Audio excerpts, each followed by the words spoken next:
saudara-saudara yang terkasih dalam nama Tuhan Yesus Kristus, kita berjumpa lagi.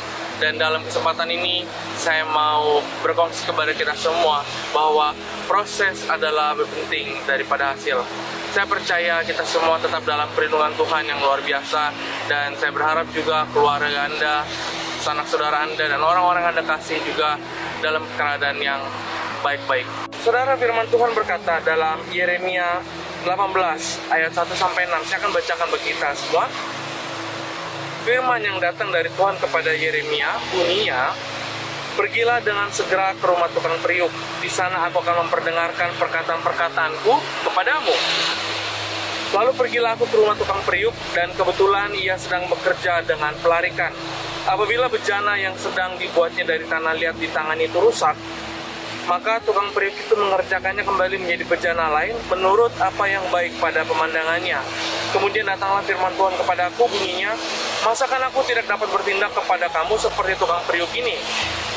Hai kaum Israel, demikianlah firman Tuhan, sungguh seperti tanah liat di tangan tukang periuk, demikianlah kamu di tanganku, hai kaum Israel." Nah teman-teman, Tuhan membentuk kita juga. Bahkan perumpamaan ini Tuhan menyuruh kepada Yeremia bahwa untuk belajar dari tukang periuk, bahwa dikatakan apabila yang dikerjakan oleh tukang periuk itu hancur, tidak sesuai dengan apa yang dia inginkan, maka dia akan menghancurkannya lagi dan menjadikan suatu bentuk yang diinginkan oleh tukang periuk itu. Demikian pula kita, bahwa Tuhan sangat ingin untuk membentuk kita, bukan hanya karena ingin hasil yang cepat, tapi kita harus mengikuti suatu proses. Saya berfungsi ada setidaknya 5 hal bahaya dari suatu proses yang instan. Yang pertama adalah kita akan menjadi orang yang tidak kompeten. Itu orang yang tidak dapat berbuat apa-apa, kita tidak dapat menghasilkan suatu buah yang sangat berguna sekali. Apabila kita menjadi orang yang menyukai hal-hal yang instan, kita akan menjadi orang yang tidak kompeten. Suatu anak yang spoiled, yang dimanjakan oleh ibu bapanya, yang selalu diberikan apa yang diinginkan oleh anak itu, maka dia akan bertumbuh besar menjadi anak yang tidak dapat melakukan apa-apa, sebab segala sesuatu di sekitar dia selalu disediakan oleh ibu bapaknya. Hal kedua adalah kita akan tertinggal. Maksudnya seperti perumpamaan 5 perempuan bijaksana dan 5 perempuan bodoh. Kita akan tertinggal.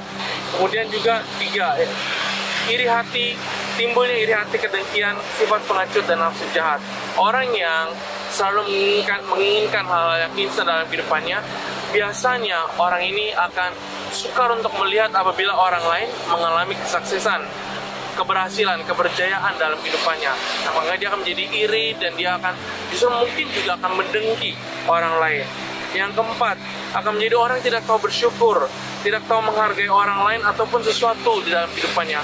Hingga kalau jadi demikian, maka yang kelima, dia akan menjadi pribadi yang merusak kehidupan orang lain. Entah mungkin kehidupan dalam rumah tangganya, atau anak-anaknya, atau bahkan sahabat-sahabatnya. Jadi contoh proses instan yang bagaimana yang berbahaya kepada kita, bagi roh kita. Contoh proses instan yang berbahaya adalah seperti firman Tuhan dalam Amsal 28 ayat 20 dan 1 Timotius 6 ayat 9, yaitu ingin cepat menjadi kaya atau ingin menjadi kaya. Firman Tuhan dalam Amsal 28 ayat 20 berkata, "Orang yang dapat dipercaya mendapat banyak berkat, tetapi orang yang ingin cepat menjadi kaya tidak akan luput dari hukuman." Bahkan 1 Timotius 6 ayat 9 berkata, "Tetapi mereka yang ingin kaya terjatuh ke dalam pencobaan, ke dalam jerat, dan ke dalam berbagai-bagai nafsu yang hampa dan yang mencelakakan, yang menenggelamkan manusia ke dalam keruntuhan dan kebinasan." Apa yang semestinya kita buat untuk menghindari proses yang instan ini? Saya ada beberapa hal untuk kongsikan kepada kita semua. Hal yang pertama, untuk kita menghindari proses instan adalah kita bersedia untuk belajar dan belajar dengan cara yang benar. Tidak cukup kita hanya belajar saja, tapi kita harus mempelajari apa yang benar. Seperti budak-budak di sekolah, budak-budak masih kecil, mereka belajar matematik, 1 tambah 1 sama dengan 2. Mereka belajar matematik, tapi mereka harus belajar matematik yang benar. Kalau mereka mempelajari 1 tambah 1 sama dengan 3, betul mereka belajar, tapi mereka mempelajari hal yang salah. Firman Tuhan dikatakan dalam Titus pasal yang ketiga ayat 14 dikatakan, Dan biarlah orang-orang kita juga belajar melakukan pekerjaan yang baik untuk dapat memenuhi keperluan hidup yang pokok, supaya hidup mereka jangan tidak berbuah. Hal yang kedua, minta dan miliki hati nurani atau hati yang murni. Dalam 2 Timotius 2 ayat 22 dikatakan, sebab itu jauhilah nafsu orang muda, kejarlah keadilan, kesetiaan, kasih, dan damai bersama-sama dengan mereka yang berseru kepada Tuhan dengan hati yang murni. Apabila kita tidak memiliki hati yang murni, maka kita akan jatuh ke dalam nafsu, keinginan orang-orang muda, yaitu keinginan nafsu itu seperti apa? Ingin ini, ingin itu, ingin semuanya dalam kehidupan. Sehingga apabila kita menginginkan semuanya dan masa pun tidak mencukupi, atau resource yang kita miliki tidak mencukupi, atau mungkin kita terbatas, kita terhad, sehingga kita jatuh dalam proses yang instan. Kita akhirnya mengambil jalan pintas untuk memiliki semua yang kita inginkan. Hal yang ketiga, izinkan Tuhan mengajar dan menghajar dengan caranya, dan jangan kita berontak. Dalam Ibrani pasal yang ke-12 ayat 5-6 dikatakan, dan sudah lupakah kamu akan nasihat yang berbicara kepada kamu seperti kepada anak-anak? Hai anakku, janganlah anggap enteng didikan Tuhan, janganlah putus asa apabila engkau diperingatkannya, karena Tuhan menghajar orang yang dikasihnya dan Ia menyesa orang yang diakuinya sebagai anak. Teman-teman yang terkasih dalam Tuhan Yesus, sama juga seperti ibu bapak kita di rumah, yang juga akan mengajar dan juga akan menghajar kita apabila kita melakukan hal yang salah, supaya kita diperbaiki, supaya kita dikoreksi, supaya kita tidak melakukan benda yang salah, namun kita melakukan hal yang betul. Bukan hanya kita juga hanya sekedar diajar, tapi juga dihajar, karena itu artinya ibu bapak kita mengasihi kita, menyayangi kita. Demikian juga Tuhan di surga, Bapa di surga, Dia akan mengajar kita, dan kita harus izinkan juga untuk Bapa, untuk Tuhan Yesus menghajar kita, karena dengan demikian kita dikasih Tuhan. Dan apabila kita dihajar oleh Tuhan, kita tidak boleh berontak, kita harus mengikuti apa maunya Tuhan, karena dengan demikian kita akan melihat hal-hal di depan yang Tuhan mau perbaiki, yang Tuhan mau ubah, yang Tuhan mau bentuk dalam kehidupan kita. Dan hal yang keempat, yang terakhir, takut akan Tuhan. Saudara, modal yang paling utama, hal yang paling menjadi dasar, menjadi basic untuk kita buat adalah kita takut akan Tuhan. Dalam Amsal 1 ayat 7 dikatakan, takut akan Tuhan adalah permulaan pengetahuan, tetapi orang bodoh menghina hikmat dan didikan. Saudara, tiada hal yang lebih baik selain daripada kita takut akan Tuhan.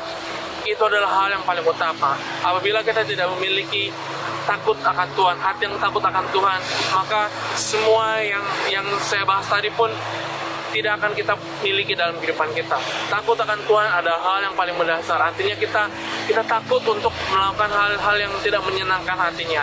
Kita menghormati Dia, kita respect akan Dia, dan kita juga menginginkan hal-hal yang baik saja dalam kehidupan kita. Dan saya mendorong kita semua untuk kita mengikuti proses dalam kehidupan kita. Dan apabila kita mengikuti proses, kita akan berjalan dalam karya Tuhan yang luar biasa. Kita akan melihat mukjizat Tuhan yang luar biasa. Kita akan melihat penyertaan yang luar biasa. Kita akan melihat bagaimana bahwa Tuhan dapat melakukan hal-hal yang hebat, hal-hal yang di luar pemikiran kita, bahkan hal-hal yang tidak pernah timbul dalam hati kita. Bagi kita semua yang mengasihi Dia, Tuhan Yesus memberkati. Izinkan saya berdoa bagi kita semua. Bapa yang di surga, terima kasih Tuhan untuk firman-Mu ya Bapa. Tuhan, firman mengatakan apa yang tidak pernah didengar oleh telinga, tidak pernah dilihat oleh mata kami, tidak pernah timbul dalam hati kami, itu yang Kau sediakan bagi kami yang mengasihi Engkau Tuhan. Tuhan, kami percaya bahwa apabila kami mengikuti Engkau, meskipun itu sangat susah dan menghabisi kedagingan kami, melawan keinginan daging kami Tuhan, tapi Engkau mau memproses kami supaya kami menjadi pribadi yang seperti Engkau inginkan. Ajar kami Tuhan, dan hajar kami Bapa, karena Engkau adalah Bapa kami dan kami adalah anak. Kami berdoa di dalam nama Tuhan Yesus Kristus. Kami mau menjadi pribadi seperti yang Kau inginkan Tuhan. Haleluya. Amin. Tuhan Yesus memberkati kita semua, dan sampai berjumpa lagi kepada sesi selanjutnya kita fokus menjadi seorang murid yang berkenan di depan Tuhan. Tuhan Yesus memberkati. Manuel, Tuhan Yesus beserta kita.